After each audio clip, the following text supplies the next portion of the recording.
Soy Joana, madre de 3 hijos, 2 de ellos con una enfermedad rara. Con este podcast quiero visibilizar este tipo de enfermedades y ayudar a otras familias que estén pasando por lo mismo.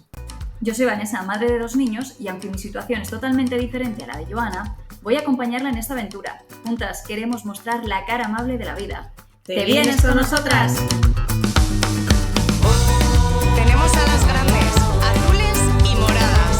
Volamos fuerte y alto, y nada ni nadie nos puede parar.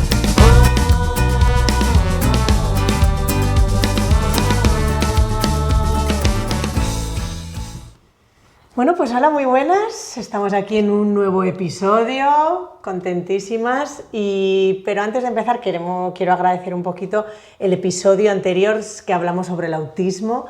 Y la verdad que nos han llegado muchos mensajes de agradecimiento.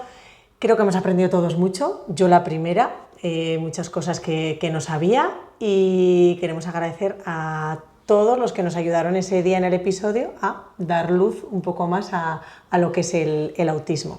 Pero hoy vamos a centrarnos en la hipertensión pulmonar, porque el día 5 de mayo es el Día Internacional de esta enfermedad. Así que creo que vas a empezar ahora tú presentando. Hoy voy a empezar a presentar este episodio especial, un episodio especial y muy completo además. O sea, sí, el episodio del autismo fue un episodio también muy completo, que tuvimos bastantes invitados, este también lo va a ser. Vamos a tener a una persona, vamos a hablar, como tú decías, de hipertensión pulmonar, vamos a tener a una persona que está trasplantada de pulmones y que nos va a dar pie también para hablar de la importancia, visibilizar también lo importante que es hacerse donante de órganos, que eso no hemos hablado y yo creo que es muy interesante. Vamos a hablar también con Saray. Saray es una chica que no tiene hipertensión pulmonar, que no tiene esta enfermedad, tiene diabetes, pero a raíz de esa diabetes decidió escribir un libro que se titula Vivir sin miedo, el diagnóstico. También muy importante, sirve para muchas enfermedades. Después de un diagnóstico, ¿qué pasa? ¿Cómo lo afrontas? Y decía que era un episodio también muy especial, sobre todo para mí, porque la historia que hoy se va a contar aquí es también parte de mi historia. Entonces va a ser muy, muy especial. Hoy está con nosotros mi cuñada, Josefi. Hola. Y está aquí porque hablamos de hipertensión pulmonar y ella va a ser la protagonista. Después os contará la historia, nuestra historia. Que tiene historia. Que tiene historia. Pero hace ya 17 años yo recibí una llamada, la peor noticia de nuestras vidas, yo creo. Sí. Además, yo estaba fuera, nos llamaron para decirnos que mi cuñado, su hermano de mí, había fallecido por hipertensión pulmonar. Y nos vamos a emocionar. ¿Y nos vamos a emocionar? Sí. Pues imaginaros cuando hace apenas 3 años mi cuñada nos volvió a llamar para decirnos que estaba en el hospital, que le estaban haciendo pruebas, pero que todo apuntaba a que ella también tenía la misma enfermedad por la que había fallecido mi cuñado unos años antes y que encima era una enfermedad que apuntaba a ser una enfermedad, en su caso, genética. Entonces, caos total. Sí. Pero si mi cuñada está hoy aquí, quiere hablarnos de hipertensión pulmonar, es por algo muy bueno. Así que, cuñada, Josefi, no sabes qué ganas tenía de decir esto. Bienvenida a la cara amable de la vida. Gracias.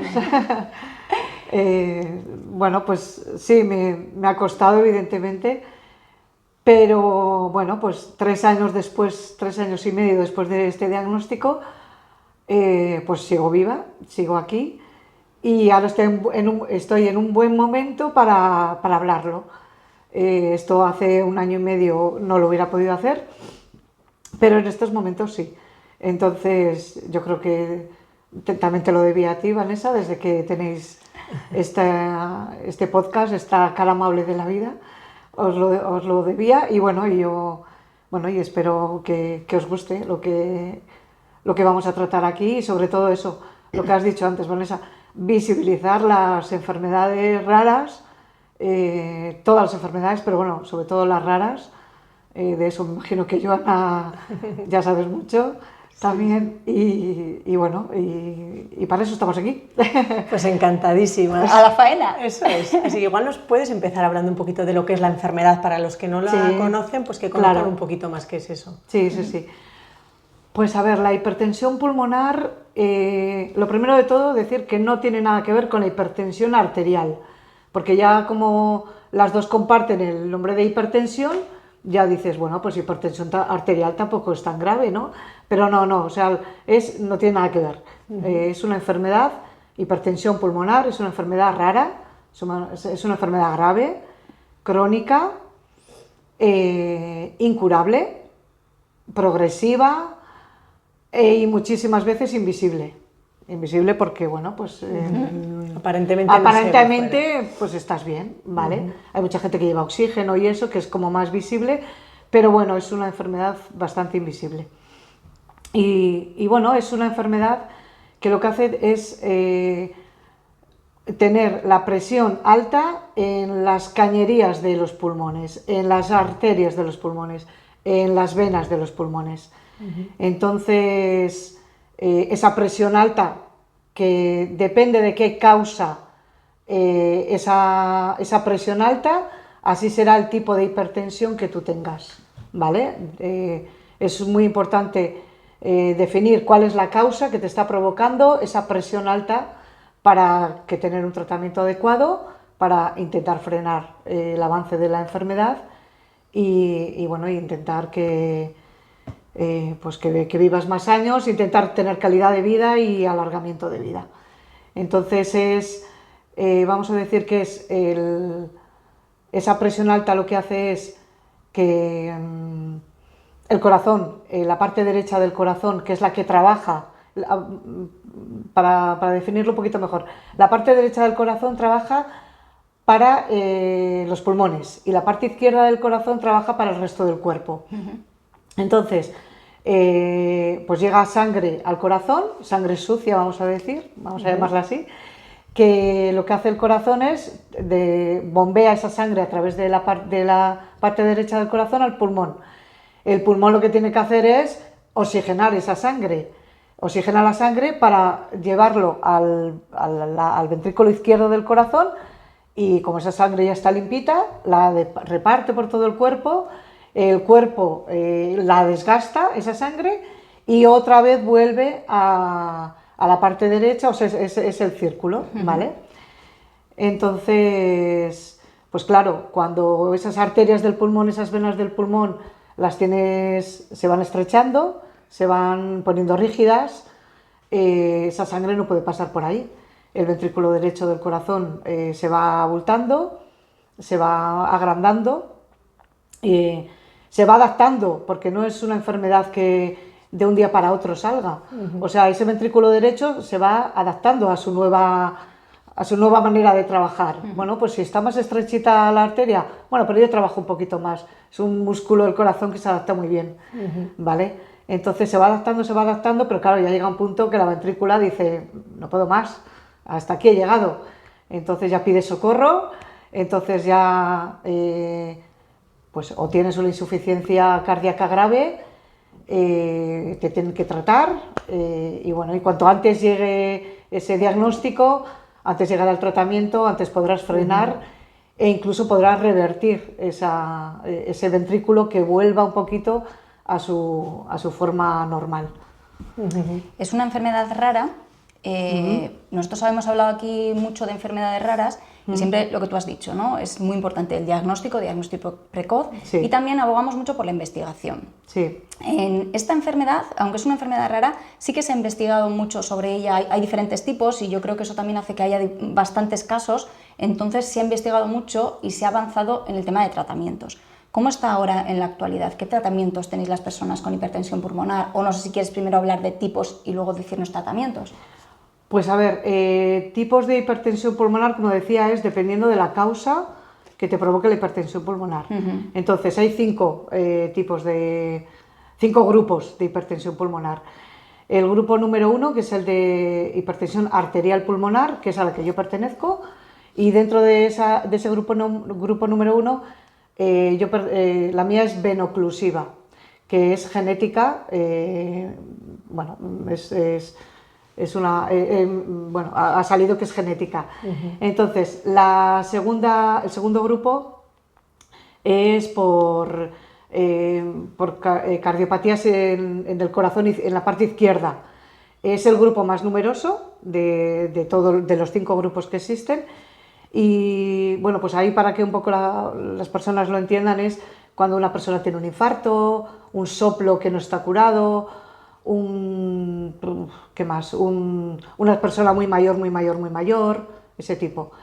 El tercer grupo se le llama hipertensión pulmonar secundaria por patologías pulmonares, EPOC, fibrosis, que quizás sean nombres más conocidos para todo el mundo. La tercera la cuarta, perdón, es la tromboembólica, ¿vale? Que es por coágulos, que aquí lo único que quiero matizar un poquito es que es la única que tiene cura, depende de cómo esté la persona en esos momentos, la única que tiene cura porque se pueden operar esos coágulos, deshacerlos, quitarlos y la persona dejaría de tener hipertensión pulmonar. Pero bueno, en general la hipertensión pulmonar, como hemos dicho al principio, es incurable, no tiene cura, salvo que te hagan un trasplante pulmonar, ¿vale? Y luego la quinta es un grupo en el cual, pues, todas las personas que tienen una causa de hipertensión pulmonar, pero que no se las puede meter en los 4 primeros, pues es como el saco roto por causas multifactoriales, etcétera, se le mete en esta causa, en este grupo. Entonces, dependiendo de qué es lo que te provoque la enfermedad, así será tu tratamiento. Entonces, hablábamos de tratamientos, pues los que funcionan ahora mismo son tratamientos vasodilatadores. Yo tengo tratamiento vasodilatador mediante pastillas, diuréticos, inhaladores también, oxígeno, también, bueno, dependiendo de cómo vaya avanzando la enfermedad, también te ponen un catéter para que la medicación te vaya directamente y entonces sea más efectiva, eso ya cuando la enfermedad va progresando.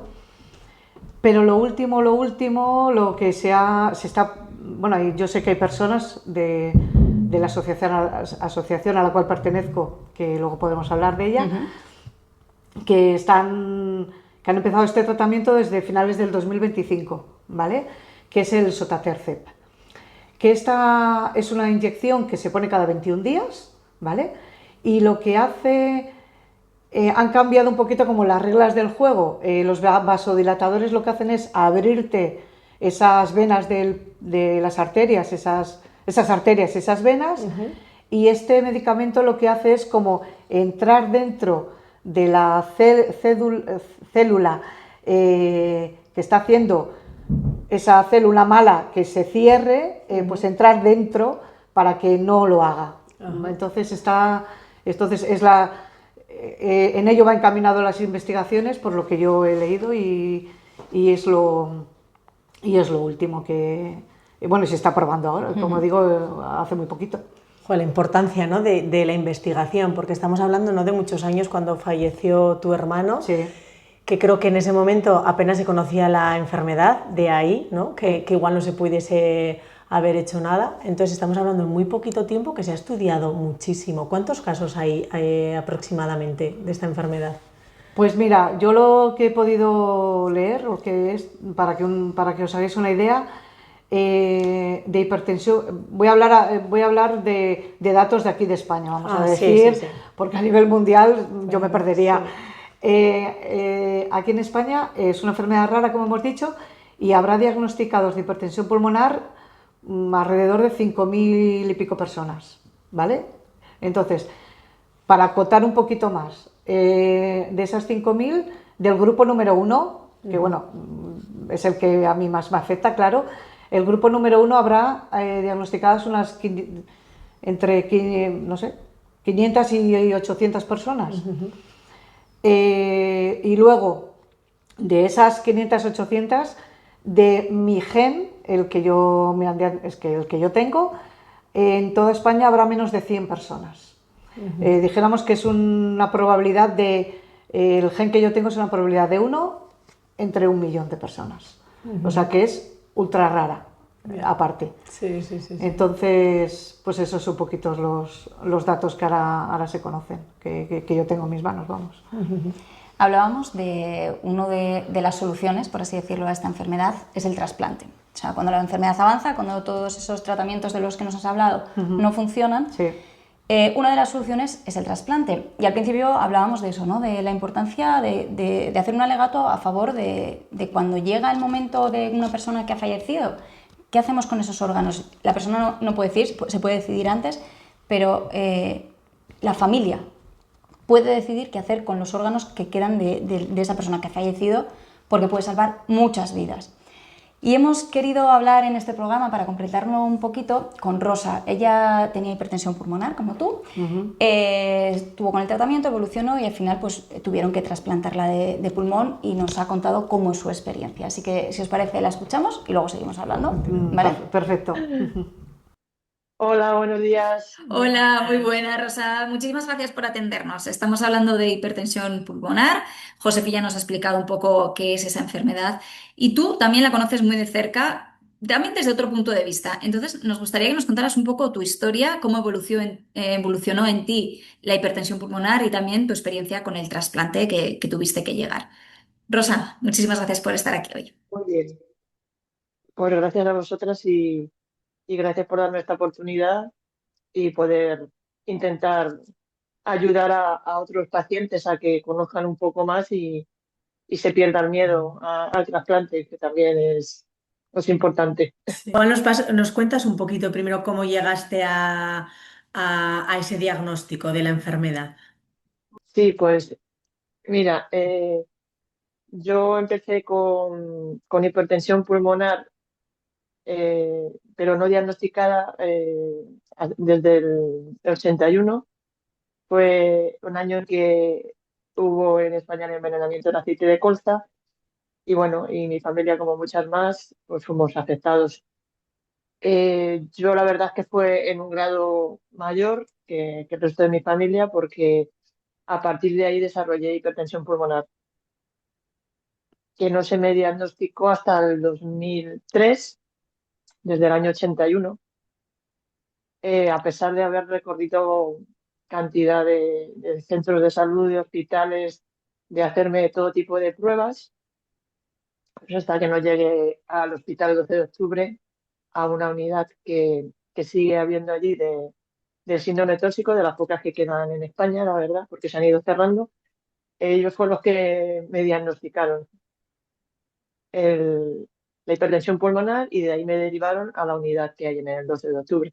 Una vez que te diagnostican, ¿cuál fue el primer tratamiento que te pusieron?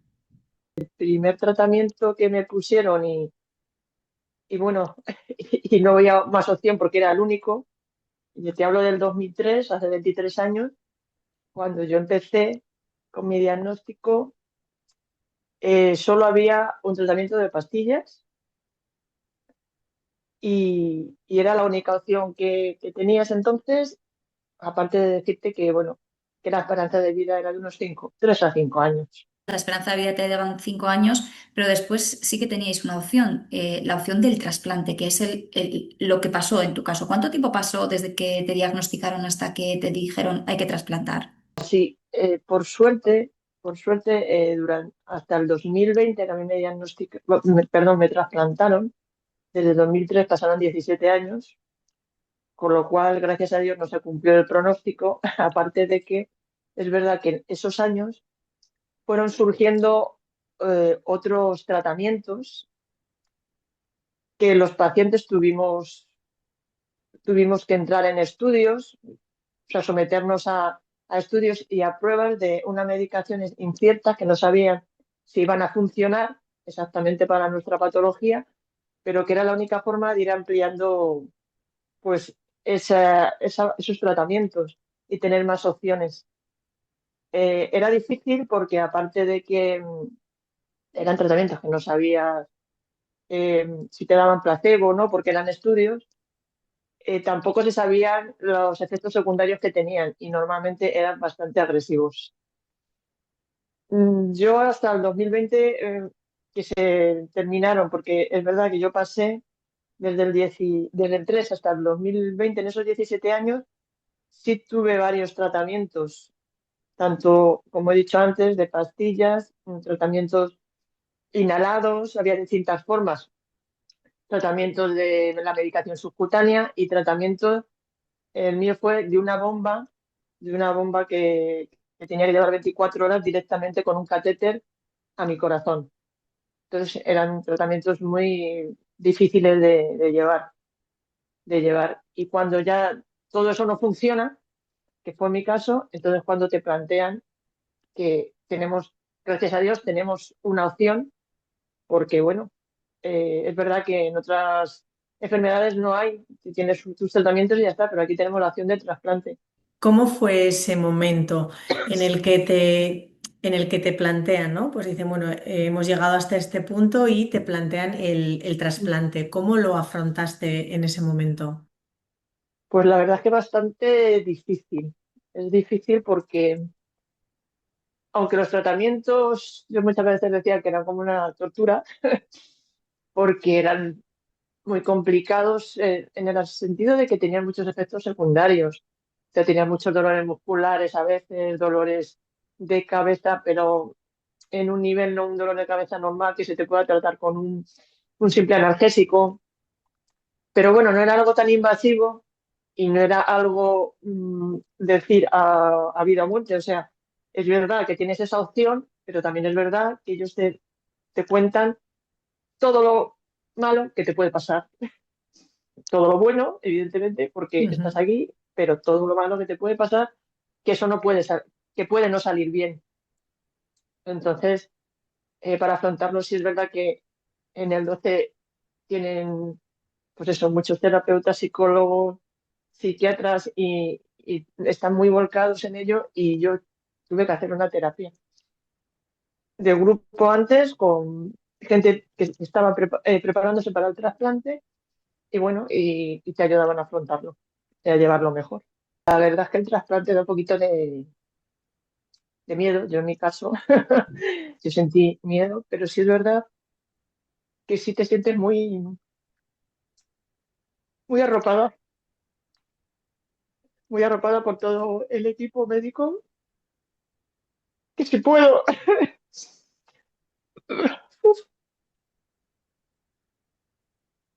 me gustaría darle las gracias porque son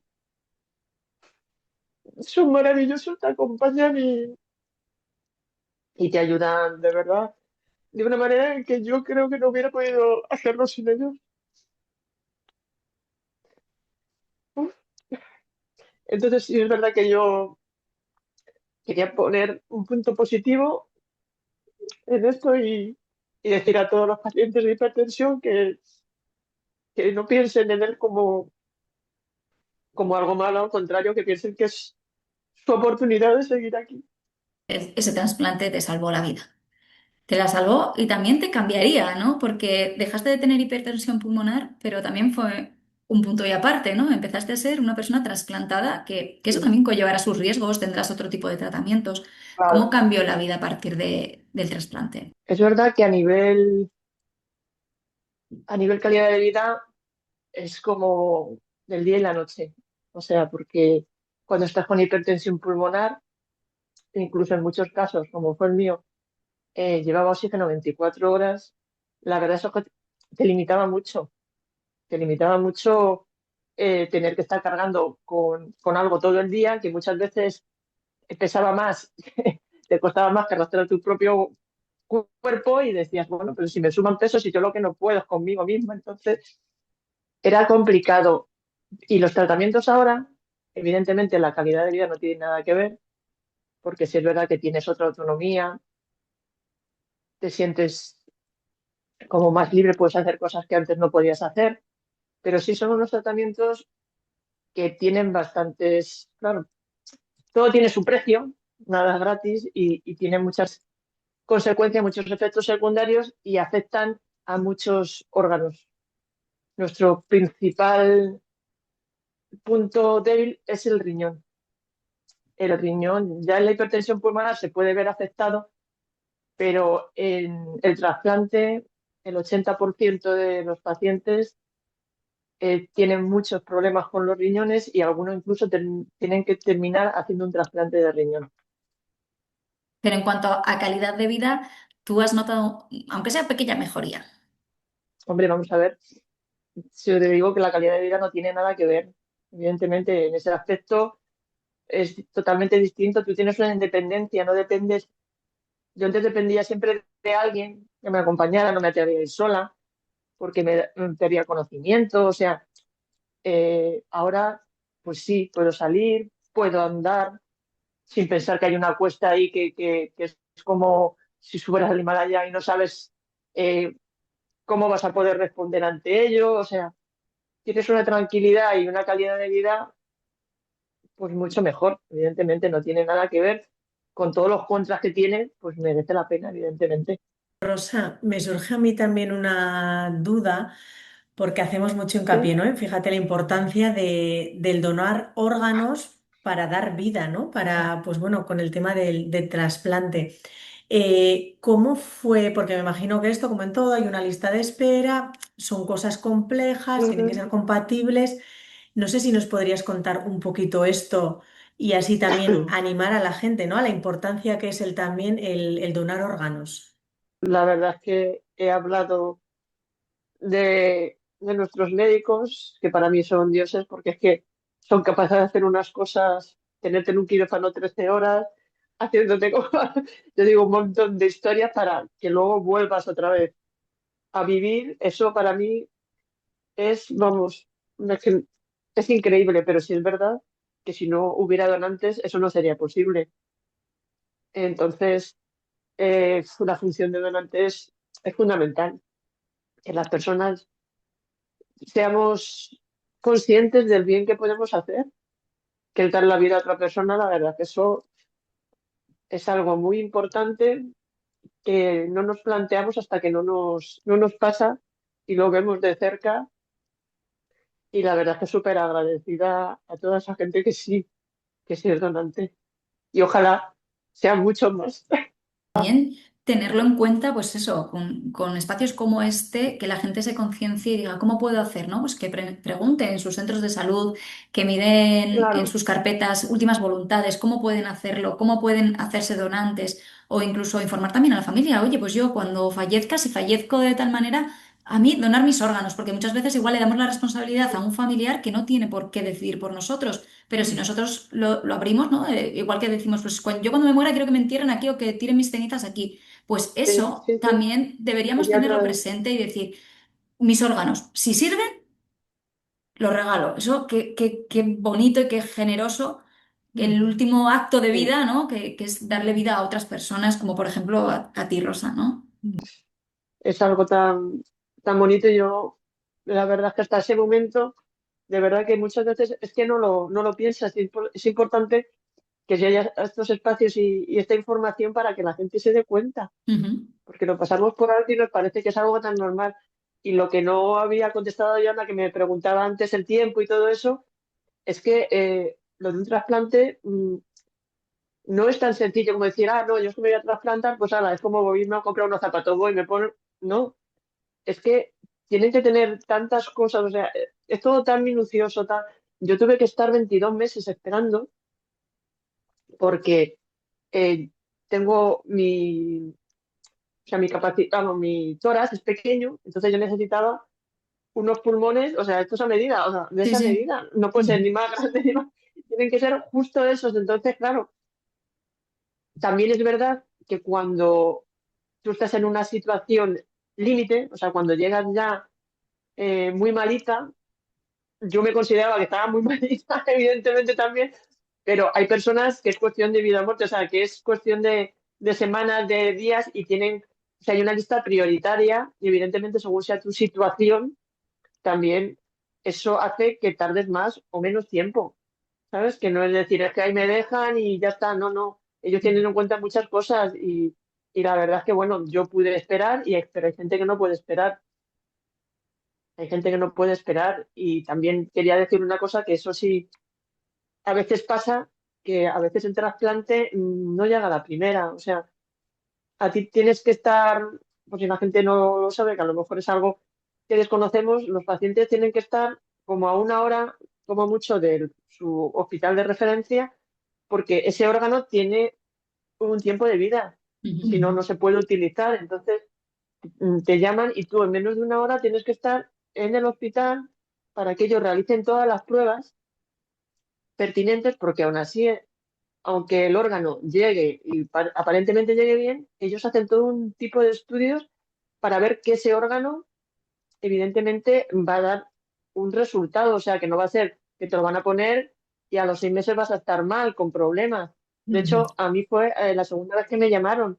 Yo fui una vez al hospital y después de estar allí, porque te tiras 6, 7 horas haciéndote pruebas, esperando con la incertidumbre si no, me dijeron que no, porque esos pulmones no estaban tan bien como ellos creían. Entonces, antes de ponerme algo que Claro, vaya a no, fracasar, Ujú. pues se aseguran y dicen, pues no, esta no. Vuelves otra vez a la casilla de salida, como yo digo, ujú. y otra vez a esperar. Pero bueno, a la segunda sí fue. Y de hecho, ya te digo, el 19 de agosto, ya hace 6 años. Y bueno, y aquí sigo con todos esos pequeños problemas, porque bueno, al final son cosas que te vas adaptando, las vas normalizando, pero sigues aquí. ¿Qué le dirías, Rosa, pues a alguien como Josefi o como otra persona que puede tener la misma enfermedad en cuanto al trasplante, ¿no? Que saben que puede llegar ese momento en el que hay una posibilidad de ser trasplantada. Que tenga mucho ánimo y que no se... Evidentemente es difícil no preocuparse, porque somos seres humanos y pensamos, Ujú. pero sí es verdad que los resultados y cada vez más después de tantos años, los pronósticos son muy buenos y es verdad que ganas en calidad de vida, pero muchísimo. Tenemos que confiar mucho en nuestros médicos. Yo, por ejemplo, desde mi experiencia ha sido el 12 de octubre y la verdad es que he encontrado un equipo súper volcado, súper volcado con los pacientes y están 24, vamos, están 24/7, que no es una forma como de decir, es realidad, o sea, que tú tienes un teléfono, cada trasplantado tenemos un teléfono en el que podemos llamar a cualquier hora del día y todos los días del año. Entonces, eso da mucha seguridad, mucha tranquilidad, claro, al paciente. Pues, jo, Rosa, muchísimas gracias por habernos contado tu historia. Esperamos que sirva a mucha gente, que sobre todo también para concienciar, ¿no? De eso, de la importancia Ojalá. de los trasplantes, de hacerse donante y por supuesto también que sirva a las personas con hipertensión pulmonar que tienen ahí el rum rum de ¿terminaré yo con un trasplante? Pues sí, pues terminarás, pero mira, Rosa, que está aquí, como tú dices, ya lleva 6 años y estás feliz. Sí, sí, muy feliz y la verdad es que ahora, después del tiempo y después de haber pasado todo, porque es verdad que hasta el principio es muy agresivo y tu cuerpo tarda. Vamos a ver, tarda en adaptarse, porque es Ujú. un cambio que tú no piensas nada, no, no, es que es algo que es un antes y un después, entonces tu cuerpo tarda en adaptarse, pero es curioso que a partir de los 2 años, que a mí me lo decían y yo decía, ya, me lo dicen pues para que yo me anime y no tire la toalla, no, no, a partir de los 2 años es cuando tú notas esta mejoría y cada vez te encuentras mejor y cada vez tienes más ganas y más fuerza como para hacer más cosas. Entonces, yo animo a esas personas a que sobre todo a los que nos escuchan, que no tienen ningún problema y que parece que nunca te va a tocar, que se pongan un poquito en la piel y que donen, Pues muy que se bien, nos hagan vamos, donantes. eso es, nos vamos a quedar con eso, que es lo importante y con verte a ti y a muchas otras personas, ¿no? Que les pueda hacer Sí. ese bien. Así que muchísimas gracias por contar tu experiencia, seguro que a la gente le va a hacer muy bien. Muchísimas gracias, Rosa. Gracias Un a abrazo. vosotros y ojalá llegue mucha gente. Un abrazo Mm, para vosotras, Un gracias. abrazo. un Adiós. saludo. Bueno, pues hemos dejado un poquito atrás a Vanessa, le hemos invitado a que salga porque igual es más difícil abrirse, ¿no? Ya sé que, o sea, que la historia la conoce y demás, Sí, pero sí, bueno, sí, pues vamos, ahora sí, vamos a sí. hablar un poco más, que igual te cuesta menos hablar sin que esté Vanessa, luego le invitaremos otra vez a Vanessa. Y igual puedes empezar ahora por contarnos, pues bueno, un poquito más tu caso particular, ¿no? ¿Cómo se manifestó en tu caso la enfermedad? Pues a ver, se manifestó, yo llevaba una temporada bueno, que no te encuentras bien, ¿vale? Fue un mes de febrero del 2023 que yo ya llevaba, sobre todo 2 meses atrás, pues que, vamos a decir 2 meses atrás, pero en realidad yo llevaba ya un año rara, vamos a decir, Sí. rara, con unos síntomas raros. Yo seguía haciendo mi vida, seguía trabajando, seguía haciendo una vida normal, pero bueno, sí que luego, claro, cuando ya te diagnostican, ya empiezas claro, por eso me pasaba aquello, por eso... Claro, es que te interrumpo un momento Sí. para que entendamos todos. Claro, el caso de tu hermano Sí. se quedó como un caso aislado. No se ligó a que podía ser algo que tendríais vosotros, ¿no? Que eso no. es importante para entender, claro, que tú en ese momento nada podías pensar que bueno, tenía algo que ver con lo de tu hermano. Absolutamente nada. O Claro. sea, mi hermano le diagnosticaron hace 20 años. Él estuvo 3 años con la enfermedad porque en 2006 se le diagnosticó y en el 2009 falleció en el trasplante pulmonar. Entonces, en aquella época, el gen que nosotros tenemos, bueno, que yo tengo y él también tenía, no se conocía, se conoció en el 2014, ¿vale? Entonces, aunque lo hubieran hecho a él en aquel momento, 2007, perdón, un estudio genético, claro. 2006, no lo hubieran sacado que era venoclusivo. Sí, sí, sí. Entonces, y su diagnóstico real fue hipertensión arterial pulmonar, causa idiopática. No se sabe la causa. En aquellos momentos lo que sí escuchábamos que era que podía ser familiar, porque es una de las probabilidades, pero él se murió, él falleció y no se pudo concretar Sí, eso. sí, sí. Entonces, claro, lo que tú dices, pasan los años, después de aquel trauma para todos, además que fue, bueno, sí, eso pues lo cuento ahora, porque yo en aquellos momentos, yo realmente, yo y toda la familia yo viví cómo es tener hipertensión pulmonar en su máxima gravedad, porque a mi hermano no le dio tiempo a mejorar en ningún momento, con ningún tratamiento. O sea, mi hermano tenía los pies hinchados, tenía los labios morados, se cansaba andando 50 metros, casi no podía subir escaleras, o sea, y bueno, y ahora yo mirándolo desde mi perspectiva, digo, ¿cómo se tendría que sentir él diciendo, ¿qué me pasa? O sea, vale, porque te dicen que tienes una enfermedad, que tienes la posibilidad de que se te pueda curar con un trasplante, y dices, bueno, pues qué bien, pero qué duro, fue duro. Y tan joven, que era muy 33 joven. años. Entonces, pues eso, era un tema que teníamos como ahí, en nuestra Sí, historia sí, sí. familiar, Sí, sí, sí. en nuestro corazoncito, pero nada que pensar. Entonces yo me empiezo a encontrar, retomando un poco el Sí, principio, sí, sí. me empiezo a encontrar un poquito mal, y claro, yo ya llego a un día que voy caminando y llamé a mi marido y le dije, vámonos a urgencias, porque es que estoy andando y me ahogo, me fatigo, es que no puedo.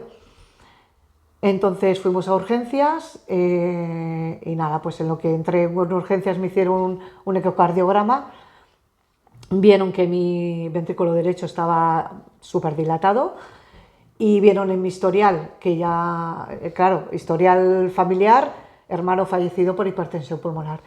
Entonces en aquellos momentos la médico de urgencias, que no era cardióloga, ya me lo dijo, dice, a ver, te tienes que quedar ingresada porque esto apunta a la misma enfermedad que tu hermano, pero hasta que no te hagan pruebas no lo vamos a saber. Entonces, claro, eso fue un shock terrible, porque es que volver otra vez a pensar en aquello, a decir, pero ¿cómo puede ser? ¿Cómo puede ser? A recordar, ¿no? Porque tú y lo que dices, ya habías vivido el proceso de Sí, tu sí, hermano, entonces claro. me imagino que empezarían los primeros miedos, que sería horrible, ¿no? El revivir y recordar lo que le pasó a tu hermano y pensar, ¿no?, que a ti te... Claro, mi primer miedo, según me dijeron eso, es como, o sea, tengo hipertensión pulmonar, me voy a morir en 3 años. Ya está. Eso fue lo primero que pensé. Me quedan 3 años de vida. Tenía 51 yo en aquel momento.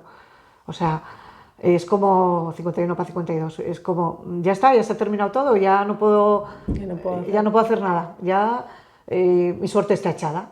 Ya está, no tengo más. Sí, sí, sí. Entonces, pues bueno, pues fue una época dura, Y fíjate, este año, en febrero del 2026, yo ya he pasado de los 3 años. Ese día lo celebré con... Con todos, porque es que es para celebrarlo, desde luego es que es para celebrarlo. Porque pensé, eso, han pasado ya 3 años, mi hermano no llegó a eso. Entonces, pues digo, pues eso, me fui a cenar con mi marido y mis hijos y lo celebramos, ¿no? Y a ver, ¿y qué me está dando ahora, ¿no? Pues el pensar también que gracias a él yo estoy ahora aquí, ¿vale? Porque gracias a su diagnóstico, a mí en 2 días ya me dijeron, tienes hipertensión pulmonar. Va a ser genética seguro por tu hermano, ahora vamos a saber qué tipo de gen te está provocando la enfermedad, porque hay muchos genes estudiados que provocan hipertensión pulmonar, pero vamos a ver cuál es el tuyo. Entonces es cuando, bueno, a través de una analítica es muy fácil, y al cabo de unos 8 meses me dijeron, este es tu gen y es venoclusivo, ¿vale? Que bueno, que es otro de los palos que me dieron, porque el que sea venoclusivo es todavía un poquito peor pronóstico que el que tenga otro tipo de genes, porque ya no solamente, como hemos dicho antes, afecta a mis arterias, sino también a las venas pulmonares, las pequeñitas. Entonces hace que todavía el pronóstico sea peor. ¿Eso qué me ha llevado? Pues que en el momento de saber que era genético y este tipo de gen, a mí me llevan en el hospital de San Sebastián, mi neumóloga, que está, bueno, que es neumóloga experta en hipertensión pulmonar, en este caso, que mi hermano en su época no teníamos en San Sebastián, otra de las diferencias. Claro. Ahora sí que hay una unidad de hipertensión pulmonar en San Sebastián. Y rápidamente también me mandaron a Valdecilla, mi hospital de referencia a nivel de trasplante, porque eso no lo puedo olvidar. Claro. O sea, eso está ahí. No sabemos cuándo, no sabemos si llegará, pero está ahí. Entonces, claro, un trasplante, como ya os contará Rosa, Sí. vamos, no se puede realizar de un día para otro. Claro. Hay hay un protocolo, Sí. y entonces me tienen que conocer en Santander para el futuro.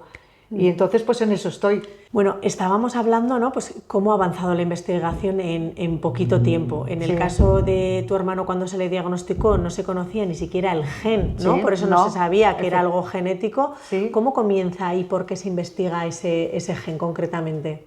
A ver, pues lo que yo he podido leer es un gen que se empezó a investigar en el 2014 en Francia, porque había 13 familias que tenían hipertensión pulmonar. Entonces secuenciaron el ADN de esas familias y se dieron cuenta que tenían ese gen, el EIF2AK4, ¿vale? Entonces, con una mutación genética. Entonces, desde ese momento se le puso nombre a lo que esas familias tenían, que era hipertensión pulmonar genética venoclusiva, ¿vale? Eso fue en el 2014 en Francia. Luego, en el 2018, sé que se estudió aquí en España también a familias que tenían el mismo patrón, y de ahí se añadió este gen a los otros genes que ya se conocían que producían hipertensión pulmonar. Pero este gen, pues eso, es de muy reciente estudio, desde el 2014 en Francia, 2018 aquí en España.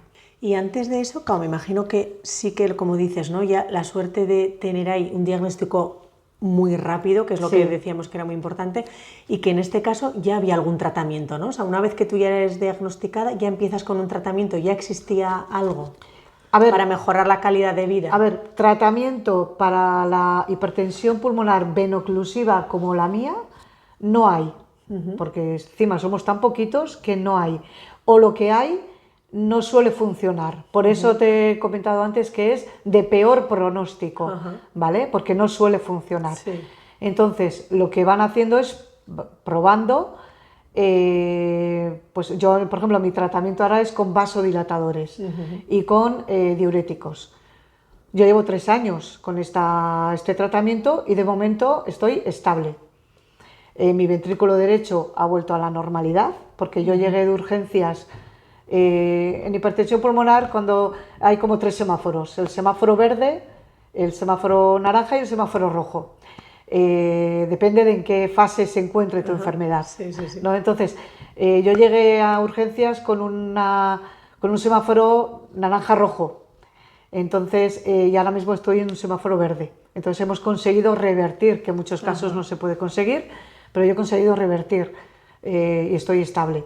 Entonces, a mí los vasodilatadores, de momento, sí me están funcionando, ¿vale? Por eso también cada 3-4 meses voy a revisiones, claro, analíticas, pruebas bueno, ecocardiogramas, evidentemente, hay que saber cómo está mi ventrículo derecho en todo momento para cualquier alteración, pruebas de caminar, pruebas de bicicleta, todas las pruebas. Bueno, cateterismo, que es la prueba, no he hablado, pero el cateterismo es es la prueba fundamental para decir esta persona tiene hipertensión y esta persona no la tiene, ¿vale? Cateterismo cada 2 años, más o menos, a finales de este año me tocará otro, para ver cómo va esa presión de tus pulmones, cuánta presión están haciendo, para saber si los neumólogos tienen que actuar de una manera o de otra. Entonces, yo la pregunta que me hago es, ostras, bueno, ¿por qué a mí me está funcionando de momento estos vasodilatadores? Pues yo, por lo que he leído, la explicación que yo le doy es que dentro de la venoclusiva hay venoclusiva con el gen mutado puro, que es el más, claro, es el puro, es como decir, no vas a tener arreglo. Todo lo que tratamientos que te pongas, no vas a tener arreglo. Y mi fenotipo es como mixto, entonces, bueno, te están funcionando. Entonces, afortunadamente me están funcionando. Mi cuerpo está resistiendo. Estamos ahí con esta lucha y de momento es lo que hay y a lo que me tengo que agarrar. Eso es, hay que ser positiva. Sí. Hemos hablado un poco de tu caso particular, pero a nivel general, ¿cómo se manifiesta o cuáles son esos primeros síntomas, ¿no?, en el que la gente podría estar en alerta o atenta a qué le podría pasar? Vale, pues a ver, son síntomas muy comunes a otro tipo de enfermedades cardíacas y pulmonares, mareos, cansancio, fatiga, disnea, se te hinchan los tobillos, te cansas muy fácilmente, subes 4 escaleras y parece que te has ido al Everest. Entonces hay muchas enfermedades pulmonares y cardíacas que tienen estos síntomas también. Entonces por eso también a veces los médicos, cuando tú vas con este tipo de síntomas, no saben qué es lo que te pasa. Y a veces antes, un poquito antes, sí que a veces se tardaban hasta 4 años en diagnosticar la enfermedad. Y como todas las enfermedades, cuanto antes te diagnostiquen, antes sepan la causa, antes vas a tener el tratamiento y antes van a poder frenar esa enfermedad. Yo sé que ahora en estudios recientes se tarda alrededor de 2 años, que también es mucho, y eso es lo que las asociaciones y todas las personas que trabajan por estas enfermedades raras estamos intentando, se está intentando el bajar. Cuanto antes te lo diagnostiquen, mejor para ti, claro. Eso es algo común, yo creo, que a todas las enfermedades raras, y que siempre, como dices, ¿no?, se lucha por ello. Diagnóstico precoz siempre va a ayudar. Sí. ¿Y este diagnóstico te ha cambiado mucho la vida? Es decir, ¿has tenido que cambiar tus hábitos o alimentación o...? A ver, de alimentación como alimentación no, porque sí que es verdad que si eres una persona con algunos kilos de más, eso no ayuda tampoco para que el corazón no trabaje tanto, ¿vale? Sí que recomiendan dietas bajas en sal, pero bueno, yo y dieta normal, la que a todo el mundo le pueden venir bien. Eso en mi caso sí. Hombre, me ha cambiado la vida porque ahora mismo no puedo trabajar, ¿vale? Yo trabajaba, y menos en trabajos con esfuerzo físico, eso es inviable, ¿vale? Entonces, claro, con 51 años que te digan ya no puedes trabajar, dices, a ver, está muy bien jubilarse pronto y con calidad de vida, pero Sí. así no, yo no No. quiero. Esto no es lo que yo tenía Claro. planeado, lo que yo tenía pensado. Entonces, pues eso fue también otro shock, que bueno, que estamos ya replanteando, reconstruyendo nuestro día a día y lo vamos superando. Pero bueno, y sobre todo es el bajar el ritmo. Es como no puedes seguir al ritmo que estabas, porque si no tu corazón va a volver a decir Lo que sufre. sí, sí, claro. Relojito que te va midiendo las pulsaciones ante cualquier esfuerzo, y en el momento que ves que las pulsaciones van para arriba, dices stop, hasta aquí. Vamos a que se tranquilice y continuamos. Entonces, ese aceleramiento que normalmente todos llevamos Sí, en nuestro día a día, sí. pues yo no puedo, lo tengo que bajar. Y bueno, y a veces pues sí que algunos planes, viajar, yo no puedo coger y me dices mañana, ostras, he visto, mira qué oferta más buena, este fin de semana nos vamos a Londres, de fin de semana, coge las maletas que nos vamos. Pues yo no puedo hacerlo. Yo tengo que llevar medicación suficiente. Bueno, he dicho Londres o a lo mejor aquí a Cuenca, Sí, sí, vamos. sí, sí. Que necesitas una programación, tengo que tenerlo, una medicación, llevar siempre de más. Tengo que llevar mi informe médico. Tengo que saber un hospital de referencia, por si acaso pasa algo, para Sí, saber sí, dónde sí. tengo que acudir, porque es una enfermedad con manejo complicado. Claro. Entonces no puedes ir a un ambulatorio, vamos Sí, a sí, decir. sí. Entonces, pues sí, pues, o planes de otro tipo que quieras hacer con tu gente y eso, pues a veces tienes que decir que no, porque dices, para quedarme atrás, para... Claro, a mí no me gusta que se compadezcan de mí, no me gusta que, ay, pobrecita, como casi todo el mundo, me imagino. Sí, sí, sí. Entonces a veces es preferible decir que no antes y ya lo haré yo de otra manera o ya haré otra cosa que yo pueda. Sí, sí. Y bueno. Es cambiar ese chip, ¿no? Lo que Sí, decías, claro, sí, al final sí. te tienes que adaptar. Tienes una enfermedad crónica que no tiene cura, Sí. y al final tu vida cambia, buscarás otras cosas, seguramente, Eso la cara es. amable la buscarás en otro lado, seguramente, pero eso es que al final hay que entender eso. Las o sea, reglas es del un- juego han cambiado. Eso es, totalmente. Ya está, y me tengo que adaptar a estas nuevas reglas del Eso juego. es, e intentar ser feliz con esas otras reglas Sí, y con sí, esa sí. otra vida que hay que aceptar. Sí, eso es, sí, sí, sí. Que eso cuesta, evidentemente. Hombre, muchísimo. Cuesta porque, bueno, yo creo que está estudiado lo de las fases del duelo, el por qué yo, el por qué a mí, con lo bien, si yo no he hecho nada para tener esto, o sea, por qué, bueno, pues todas esas fases las vas pasando. Sí que es verdad que la tienes que pasar tú, una misma, dijéramos, tienes que, porque en muchos momentos te encuentras sola, con tu cabeza Sí, run sí. todo el día, y entonces has llorado mucho, de rabia, de patalet, de todo, pasas por todas esas fases y tienes que eso, al final yo creo que todo el mundo conseguimos el decir, venga, ya está, hasta aquí, ahora ya para arriba. Y eso, y el ser positiva y el decir, tengo que tirar para adelante, y esta es mi vida actual, pero voy a ser feliz también, como lo era antes. Eso es. Y hay una frase que he leído que digo, a ver si en el podcast la digo bien, porque es, la hipertensión pulmonar no es mi vida, es algo que llevo en la mochila mientras hago mi vida. Entonces, en ello estamos. Eso es, qué bonito, muy bonito. En ello Eso es, estamos. eso Bueno, estas es. frases motivadoras que al final... Pues, Sí, pero que son muchas veces las que nos sí. tenemos que agarrar, ¿no? Porque al final esto sigue siendo una montaña rusa, lo que dices, pasas igual ese duelo, Sí. que es lo más duro, pero sigue siendo una montaña rusa, lo que dices, ¿no? En algo crónico, con lo cual Sí. agarrarse a todo esto Todo. y ser positiva y lo que dices y... Sí que es verdad que ayuda mucho el que yo ahora estoy estable en estos momentos. He estado muy malita y ahora estoy estable. Entonces, o sea, yo ahora estoy con ganas, con fuerza, Sí. tanto física, yo me cuido físicamente, hago lo que, bueno, evidentemente hago lo que me dicen los médicos, Sí, sí, me cuido un montón, hago mi ejercicio para mantenerme fuerte, física y mentalmente, es lo que ahora mismo estoy intentando. sí. Porque, como decíamos antes, el trasplante está ahí, puede ser que llegue ese momento y cuanto físicamente yo esté mejor, mis músculos estén fuertes, mi cabeza esté fuerte, más probabilidades tendré de que salga todo bien. Entonces, sí. Hay que estar ahí. en Sí. ello.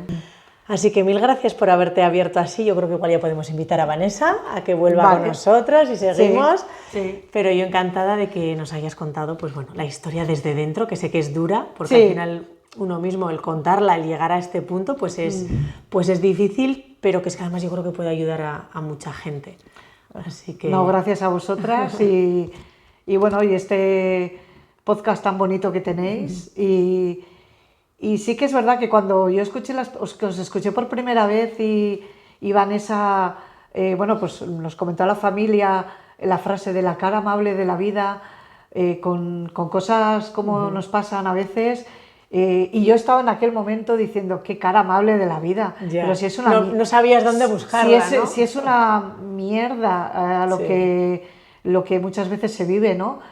Pero bueno, ahora estoy en esa parte de buscarle, sí, la parte buena a la vida y la parte positiva. Así que muchísimas gracias a vosotras. Todo es un proceso, ¿verdad? Todo Sí, es un proceso que hay que pasar. o sea, hay que pasarlo, es cierto. Muchas veces nosotras mismas estamos muchas veces en ese momento que dices, ¿dónde lo busco, no? Sí. La vida debe quedarse tiempo para buscarla, ¿no? La vida son etapas Sí.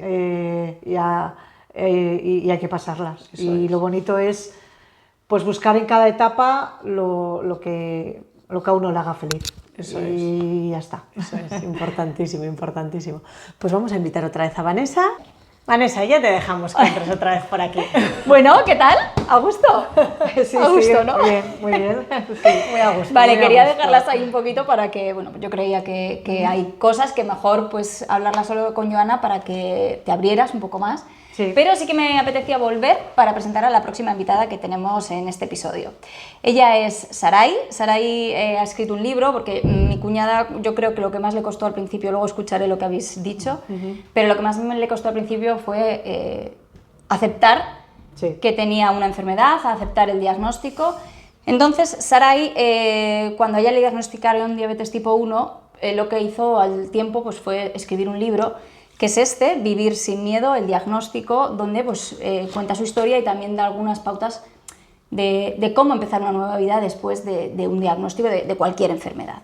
Entonces, si os parece, la escuchamos a ver qué nos cuenta y luego retomamos otra vez la charla, ¿vale? Eso es. Muy bien.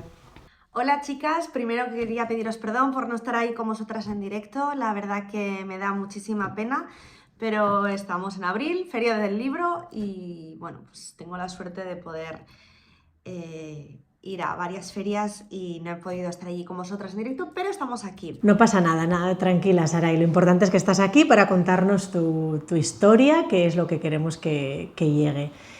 Cuéntanos cómo fue tu diagnóstico. Bueno, mi diagnóstico fue un diagnóstico ya en la edad adulta. Fue un diagnóstico de manera bastante rápida, se podría decir así, pero un poco inconclusa, ¿no?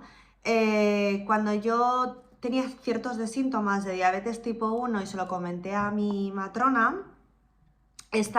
matrón, nunca me derivó a ningún especialista comentándole los síntomas porque probablemente no tienen la formación, ¿no?, de lo que son los síntomas de diabetes tipo 1 y bueno, pues todo tenía que ver con la maternidad. Daba lactancia, tienes sed, tienes sueño porque tienes 2 hijas, comes mucho porque tienes 2 hijas y estás perdiendo peso porque estás lactando. Entonces era todo como muy rocambolesco. Un día ya me empecé a encontrar muy mal, empecé a vomitar, pero no era como una gripe, era más allá. Esto hizo que, bueno, pues que mi hermana es enfermera y me dijera, Sarai, ¿tienes un glucómetro de estos que te dieron cuando te diagnosticaron pues resistencia a la insulina en el embarazo? Y dije, pues sí, tengo alguno. Me hice una prueba y tenía 400 y pico, ¿no? Fui a Solchaga y me acuerdo perfectamente que me tomaron una glucosa y me dijeron, pues nada, bonita, estás en un debut, vete al hospital, al hospital de Navarra y nada, y te pondrán unos sueros y para tu casa. Bueno, pues yo dejé a mi bebé tal y me fui, ¿no?, al hospital. Ese día nevaba, por cierto, muchísimo. Bueno, pues no era... Aparte que me olvidaron en la sala de espera y demás, pero no eran unos sueros solos, sino que, bueno, pues fue mucho más allá porque estuve 6 días ingresada. Y porque tienes que aprender muchas cosas. Cuando te diagnostican diabetes tipo 1, tienes que dejar de aprender a vivir como vivías hasta ahora. Yo tenía 25 años y yo vivía de una manera sin tener que contar hidratos, sin tener que pensar en mi salud, sin tener que pensar en el antes, en el durante, en el después. Pues como todas las personas que no tienen diabetes tipo 1, ¿no? Y en este caso, pues tenías que aprender muchas cosas que yo sigo aprendiendo 11 años después o 10 años después, pero que tenías que salir teniendo unas pautas por lo menos pues para poder no volver al hospital y poder subsistir. Y bueno, pues yo me empeñé muchísimo porque tenía mis 2 hijas en casa, intenté aprender rápido y luego tuve que volver. Esa fue un poquito mi historia, el principio de la historia, ¿no? ¿Fue duro para ti afrontar ese diagnóstico de diabetes tipo 1? No fue duro afrontar el diagnóstico porque yo no estaba para eso. Lo afronté como 10 años después. O no voy a decir 10 años, pues igual 8 años después, demás, ¿no? Es como cuando fui consciente. Yo estuve en fase de luna de miel. La fase de luna de miel es cuando parece que te has curado de diabetes. Yo solo usaba insulina lenta y el resto me iba controlando la glucosa sin insulina rápida, solo lo hacía con insulina lenta. Comí de comer muy bien, poquitos hidratos y mucho deporte. Pero yo no era consciente, yo estaba maternando, yo estaba en una situación un poco amorosa, complicada o difícil, y entonces no era el momento de estar preocupada por mi salud. De hecho, en ese momento nadie... Luego la gente me dejó de empezar a mirar de otra manera, entonces como yo no quería que me mirasen de otra manera, pues como que no lo contaba, como que no lo expresaba, como que no lo decía, y yo pues lo dejaba, ¿no? 8 años después fui consciente y entonces empecé a vivir mi duelo. Y es cuando entonces fui consciente de todo lo que había hecho años atrás, o lo que no había hecho, ¿no? Sara, ¿y cómo te animaste a escribir el libro Vivir sin miedo, el diagnóstico? Pues mira, yo empecé a ir a raíz de esta catarsis personal a los 8 o 9 años. Cuando yo estudié integración social, que fueron los primeros estudios que yo hice, había una profesora que decía que era muy importante escribir, ¿no? Nosotros hacíamos prácticas en sitios muy complicados de integración social, con historias que cada ser humano tenía y al final tú te las llevas a tu casa y no se las puedes contar a nadie, primero por el código deontológico y después porque nadie te va a entender, porque muchas veces yo igual lo comentaba, ¿no? Con mi familia y mis amigas me decían, qué loca, ¿cómo estás metida ahí, ¿no? Y eso solo puede entender a quien le gusta trabajar con personas. Dijeron, lo comentamos una vez cuando estábamos estudiando y nos dijo esa profesora en la clase de psicología que era muy importante escribir para soltar y no dejárnoslo ahí, que cerrásemos ese diario y no, es como que lo soltábamos y lo olvidábamos. Yo lo empecé a hacer, lo he hecho siempre en mis trabajos y cuando fui a terapia lo retomé y escribí un diario pero cómo yo viví el diagnóstico, o sea, era un paralelo de cómo yo viví el diagnóstico y 10 años después cómo estaba, 8 años después, ¿no? Tengo un amigo que es escritor, que escribe libros y le dije, mira, pues una conversación de estas que hablas, ¿no? Con el café y que te estás ahí... Le dije, pues estoy escribiendo un diario y me dijo, él siempre me había animado a contar mi historia. Y entonces en uno de estos cafés me dijo, oye Saray, pues ¿por qué no puedes ayudar a mucha gente? Tu manera de escribir es diferente. Y se lo di, le dije, ¿qué te parece? Y le dimos un poquito de forma, él me ayudó a darle forma literaria y por eso decidí. Era un libro que quería que quedase quizás para mí, para mis hijas, para mi recuerdo, ¿no? Y para mi gente cercana. Pero lo mandamos a varias editoriales y varias nos dijeron que sí, bueno, pero al final tienes que elegir una y por eso fue, o sea, no fue algo pensado, no fue algo meditado, fue algo que surgió. ¿Y qué nos vamos a encontrar en ese libro las personas que vayamos a leerlo? Lo que se puede encontrar en Vivir sin miedo el diagnóstico no es un libro de autoayuda, no es un ciencia ficción y tampoco es, para que me entendáis, si no es un libro de autoayuda ni no es un libro de ciencia ficción y tampoco es mi historia personal, ¿qué es? Es un poco mezcla. Es mi historia del diagnóstico, que fue para mí 2 años. Lo que es el libro es como si hubieran sido 6 meses, pero yo ese proceso lo viví en 2 años, lo que yo cuento, lo que es el meollo, ¿no? del diagnóstico.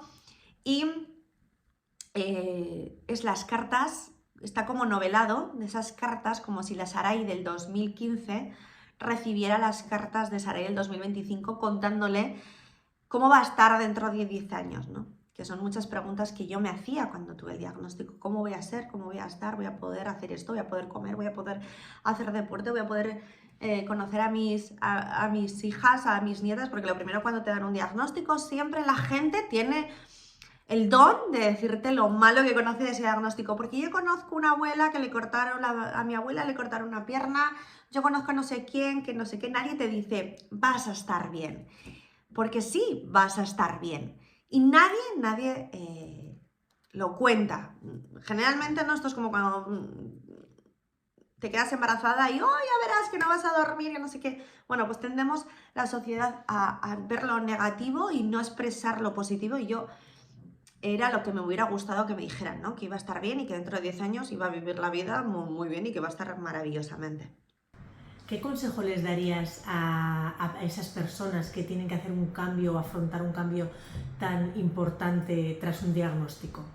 El consejo que yo daría a cualquier persona que recibe un diagnóstico, me da igual que sea de diabetes tipo 1, que sea de celiaquía, que sea cualquier tipo de enfermedad crónica, ¿vale? Sí que yo, al final, las enfermedades que se pueden curar, creo que tienen una visión más positiva porque hay como esperanza.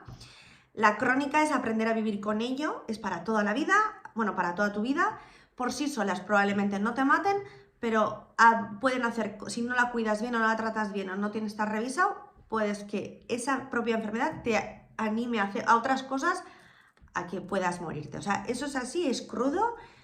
Y no quiero dejar de decirlo, siempre lo digo, me dicen que soy muy... es que eres como muy extremista. No soy extremista, esta es la pura realidad. Entonces, lo primero que tenemos que saber es que es una enfermedad crónica, es para siempre. Y parece bonita la palabra, pero no es bonita, porque no es agradable tener algo para toda la vida. Entonces, yo lo que siempre que animo, ¿no? Cuando doy pues, charlas y demás, es que se permitan vivir el duelo, que es algo que yo no hice. Y cuando tú vives el duelo y pasas por las 5 fases del duelo, el duelo hay que vivirlo no solo cuando la muerte de alguien, sino despedirte de esa Sarai, en este caso, que era del pasado, y permitirte despedirte, permitirte de sentir rabia, sentir dolor, sentir negación, y hasta que lleguemos hasta la aceptación, y que si eso conlleva ir a terapia, que vayamos a terapia. Cuando nos duele un hueso, vamos a cirugía, a la ortopedia, a la fisioterapia, al traumatólogo, y no pasa nada y nadie te dice nada, ¿no? Pero cuando vas a terapia parece como que vas a terapia. Pues sí, cuando hay dolor en el alma, hay que ir a alguien que te ayude a sanar y vivir ese proceso de sanación.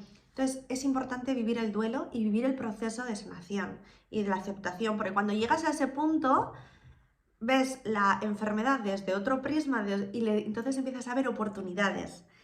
Para mí la diabetes ahora me ha dado muchas oportunidades, me ha dado la oportunidad de cuidarme mucho mejor, mucho más consciente, de aprender sobre alimentación, de aprender sobre cuidados, y eso poca gente lo sabe.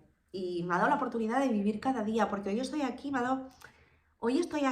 y mañana no sé dónde voy a estar o cómo voy a estar. Por lo tanto, para mí es muy importante vivir ese proceso para ver la oportunidad. Pues nada, chicas, muchas gracias por este espacio, por esta oportunidad, porque me da mucha pena, pero seguro que hay otras oportunidades de conocernos, seguro que sí, que yo solo espero que cualquier persona que tenga diabetes tipo 1 o lo que digo, cualquier tipo de enfermedad que es para toda la vida, le sirva este espacio para sentirse un poco comprendidos, ¿no? Porque al final, como dice mi madre, mal de muchos o consuelo de tontos, pues bueno, pues nos consolamos todos el ver que yo pienso lo mismo que tú piensas lo mismo que yo y sentimos lo mismo de manera diferente, pero al final es lo mismo. Y que no somos locos y que sí que pasa. Tener una enfermedad para toda la vida es muy jodido. Pues nada, un besito y muchas gracias por este espacio. Vale, los libros como el de Sarai, la historia de Sarai, pues pueden ser de gran apoyo, sobre todo cuando te diagnostican una enfermedad, pero también hay otro tipo de apoyos y tú, Josefi, cuando te diagnosticaron hipertensión pulmonar, encontraste apoyo en una asociación. Sí. Entonces, vamos a hablar de ella para otras personas que igual también les puede ayudar, Sí. que es la asociación, Bueno, hablamos de ella. A ver, yo pertenezco a la Asociación Nacional de Hipertensión Pulmonar, ¿vale? Aquí a nivel nacional, que, bueno, mi hermano ya estaba en aquella asociación, o sea, la asociación el año pasado hizo 20 años, que lo estuvimos celebrando. Yo llevo 3 años en esta asociación, 3 años y medio. Desde el primer momento que supe el diagnóstico y como era conocedora de la existencia, pues les llamé enseguida. De hecho, su fundadora se acordaba de mi hermano, que eso fue muy bonito cuando me lo contó. Entonces, bueno, pues es una asociación en la cual pues te apoyas porque conocen la enfermedad, las personas que están allí no son o sea, no estás tratando con un médico a su nivel. El médico está allá arriba, tú estás de enferma aquí abajo, ¿no? Son personas del tú a tú que tienen la misma enfermedad que tú, con tus mismos miedos, tus mismas miedos,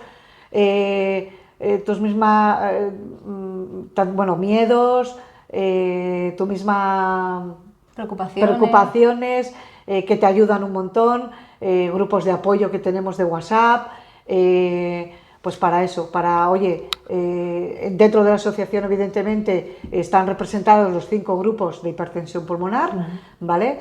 Entonces, cada una con sus características, pero todas pues queriendo dar visibilidad a la enfermedad, que se conozca, que se investigue más, cuanto antes mejor. Bueno, la asociación hace un montón de talleres para nosotros. Hacemos encuentros también, una vez al año, hacemos un pequeño viaje donde nos conocemos todos, ya no solo a nivel de redes sociales, sino también del tú a tú, que eso es muy importante también. Tenemos trabajadoras sociales, bueno, que son unas fenómenas, psicóloga también, una persona también muy, muy competente, un abogado también, porque claro, cuando te diagnostican algo así, la burocracia, bueno, me imagino que vosotras ya habréis tratado seguramente alguna vez el tema de la discapacidad, el tema de las incapacidades laborales, todo ese tipo de papeleos, uno está perdido, entonces también nos ayudan con todo eso. Entonces, pues la verdad que pues eso ha sido de muchísimo apoyo, ha sido de mucho apoyo. Luego aparte, a nivel así como más personal, más para mí, pues el apoyo ya estamos otra vez. El apoyo de mi familia, el apoyo de mi marido, el apoyo de mis hijos, de mis hermanos, de mis cuñados, de mi madre, de mis amigos, o sea, eso es súper valioso. Es importante, ¿verdad? Es que todo el apoyo al final... Que tengas una red familiar, una red que te apoye, que en muchas ocasiones pues no te trate como una enferma, sino que te trate como, bueno, pues sigue siendo la misma madre, sigue siendo, pues eso para mí también ha sido muy importante y bueno, pues también ha sido una manera de afrontarlo pues bueno, pues muy, muy importante para mí. Y luego también, o sea, has seguido con tus rutinas, ¿no? Que al principio fue un poco lo que te Sí, claro. rompió el tener que parar tu vida de cero, pero luego sí que has sabido encontrar también tus cositas para volver otra vez a tener tu vida, otra vida diferente, pero tu vida. Eso es. Como le decía antes a Joana, han cambiado las reglas del juego, pero bueno, seguimos en el juego. Entonces... Es lo importante, además. Sí, te siguen... no puedes hacer lo que hacías antes, pero las cosas que hay que hacer las haces de otra manera. Y entonces es reconstruirte, que eso lleva su proceso, pero te tienes que reconstruir y decir, venga, pues no lo puedo hacer de esta manera, pero lo voy a hacer de otra. ¿Y por qué la otra no va a ser tan válida como la anterior? Ya está. Entonces, en ello estamos. Pues nada más, chicas. Cuñada, ahora que ha pasado el tiempo, ahora que sí que te has visto con fuerzas para, sí. para contar tu historia, Sí. ahora quiero que seas tú la que des un consejo o un apoyo a esas personas que, como tú, hace 3 años fuiste diagnosticada de una enfermedad que ya conocías, pero que te vino un poco grande. Sí. Pues ahora tú, que seas el apoyo de esas personas que pueden ser diagnosticadas de hipertensión pulmonar, diles, dales un consejo, diles. Bueno, pues el mayor consejo que puedo dar es que 3 años después, 3 años y medio después de esta noticia, seguimos aquí, seguimos estables, que es la palabra más bonita que hay ahora mismo, y que esa frase tan típica del sí se puede, pues claro que se puede, pero que también es bueno caerse y levantarse, porque eso ayuda un montón. Y sobre todo las asociaciones son muy importantes, porque ayudan un montón, el saber a qué enfermedad te estás enfrentando, el conocer la enfermedad, aunque a veces dé miedo conocerla, porque no tiene puntos bonitos todos, pero el conocerla sí te ayuda también a plantarle cara y al decir, aquí estoy yo. ¿Y por qué no? Pues yo pienso que a todas las personas que se les diagnostica una enfermedad así, todas son valientes, porque eso de, venga, que tú eres valiente, que tú, sí, bueno, o no, pero no la que no es valiente no es menos, ¿no? Entonces, todas somos personas valientes y hay que luchar por ello. Y aunque a veces parezca que esa lucha no va a servir de nada, pero sí que sirve. Sí que sirve y sirve de mucho. Sí, que aunque al principio no se vea esa luz, ¿verdad? No, no se a lo ve. largo, al Eso final es. de ese camino, Eso al es. final se va viendo un poquito Eso es. la luz. Al principio cuesta, ¿no? Y parece que nunca va a venir, pero... Yo en aquellos momentos estaba como estas venas mías que tengo cerraditas, así. Pero ahora, con esta medicación que estoy tomando, se van abriendo un poquito, lo suficiente, las que no están ya cerradas del todo, pero hay algunas que todavía se van abriendo un poquito para ver esa luz que claro que sí, que la hay, que existe.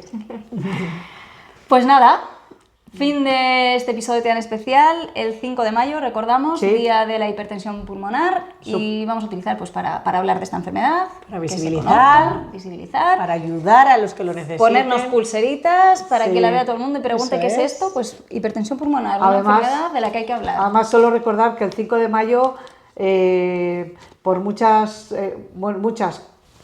quisiéramos que fueran más, pero bueno, muchas ciudades y muchos pueblos de España, en los monumentos más importantes se iluminan de color azul para visibilizar esta enfermedad. El azul por los labios, porque Es característico, ¿no? es característico de la enfermedad, cuando te falta el oxígeno, ese